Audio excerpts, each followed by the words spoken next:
Hello everybody, and welcome to another InfoSec operator tutorial. In today's tutorial, I'm actually going to be answering a question from a subscriber on one of my videos, as you see on the screen. The question from Avash Basnet is, do you mind making a video on the basic or fundamentals needed to begin a career in pen testing and ethical hacking? Well, Avash Basnet, I'm here to answer your question today.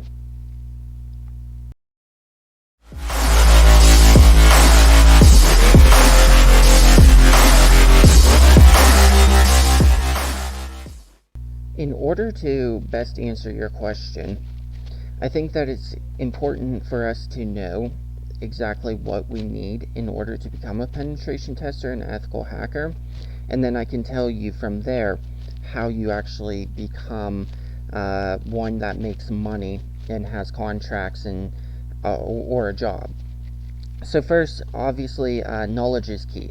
Programming, ethical hacking, and networks is going to be your primary focus. In programming, you definitely want to know JavaScript for website hacking, Python for creating your own keyloggers and worms and viruses, as well as C languages, so that way once you get into an operating system, you can start messing around with the memory and things like that.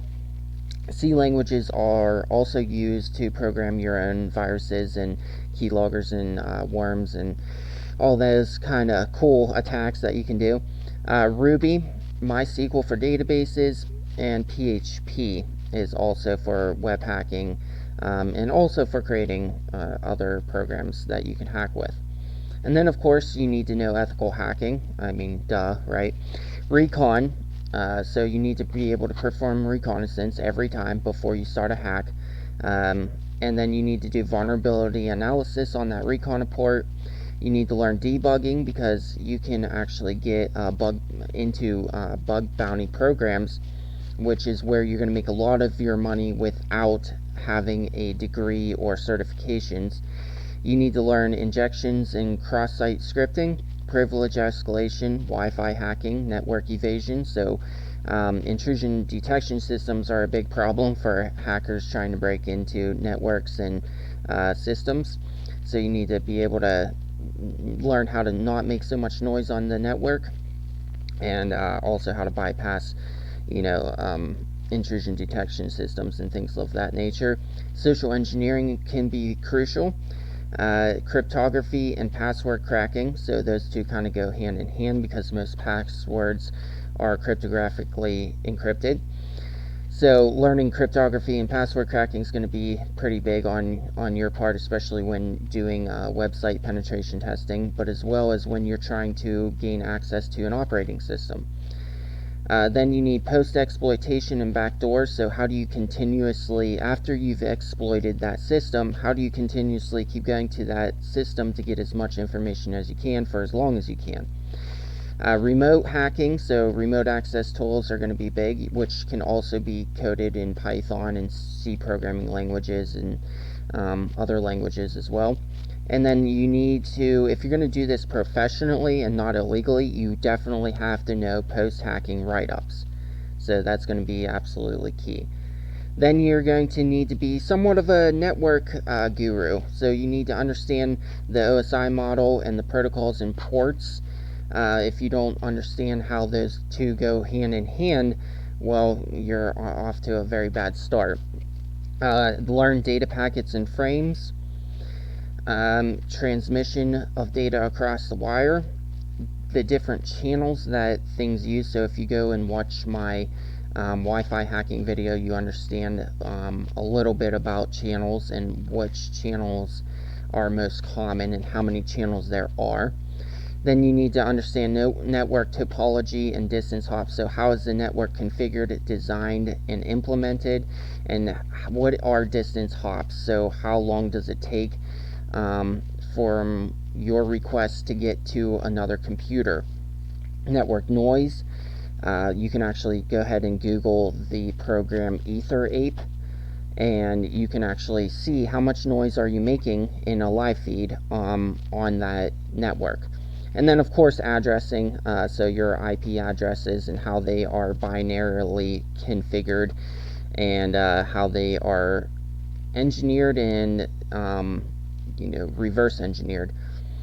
So understand that information before you start going off and looking for your jobs and contracts and things of that nature.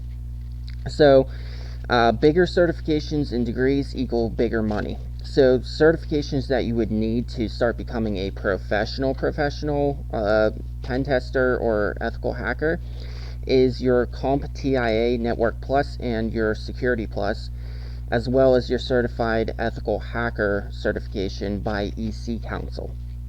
So if you're wanting to start making a little bit more money, you need all three of those at a minimum. Now, there are other ones out there.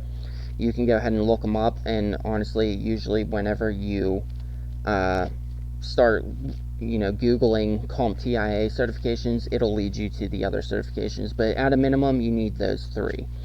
And then if you start wanting to get into big time jobs, such as with big corporations, the government, the military, or even start your own business, you're going to need a minimum of an associate's degree in computer science, information technology, cybersecurity, or as a programmer. One of those, and with a minimum of an associate's degree. Personally, I am working on my bachelor's degree in computer science with a specialty in cybersecurity engineering, and I'll have that completed by the end of 2022.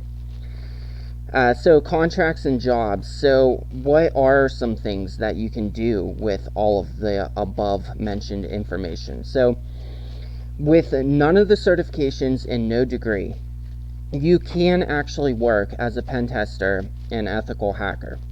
There are things called bug bounty programs that you can look up that you can actually start earning, a couple $1,000s on it. Now, the more versed you become in bug bounties, obviously the more money you're going to make. I've seen a 15-year-old make $1 million with zero certifications and no degree whatsoever. He was self-taught, and he just went ahead and started screwing around with it and eventually made $1 million. So there's no, in this field, there is no exact pathway that you have to take, but if you want to do this professionally and legally, I would recommend, like I said, getting some certifications and at least an associate's degree. Other things that you can do without any certifications or degree is you can go onto websites like Fiverr, Fiverr.com, and you can actually post up jobs that you can get hired for. So let's say that you go on that website, you create your profile, and you post up that you're looking to pen test somebody's website. Somebody can pay you $100 or $200 just to scan and look for vulnerabilities on somebody's website or system. So that's another way. Now, once you have certifications and degrees, the limits are endless. You could start your own cybersecurity contracting business, if you will, and you can look for jobs on the Department of Defense website if you're from the United States. If you're not from the United States, you'd have to check with your local government and see if they have anything like that. Other jobs you could do: a cybersecurity analyst. You could work for an intelligence agency as a network operator, or a I forget what they exactly call them. I know in my intelligence agency it would be an over-the-wire operator.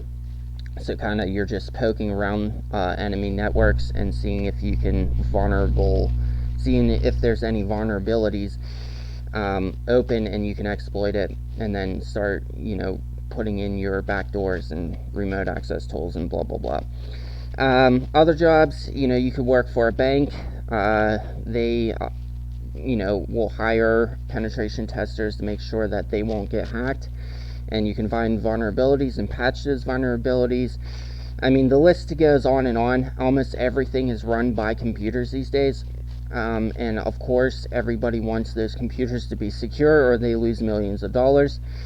So you can basically take your pick and start talking to them about being a penetration tester for them. So that is how you get into penetration testing and ethical hacking. Hopefully this answered your question. Like I said, start off, if you want to know a good starting point, start off by learning absolutely everything you can about programming, ethical hacking, and networking. And then if you feel that you want to go even further, go ahead and get your certifications.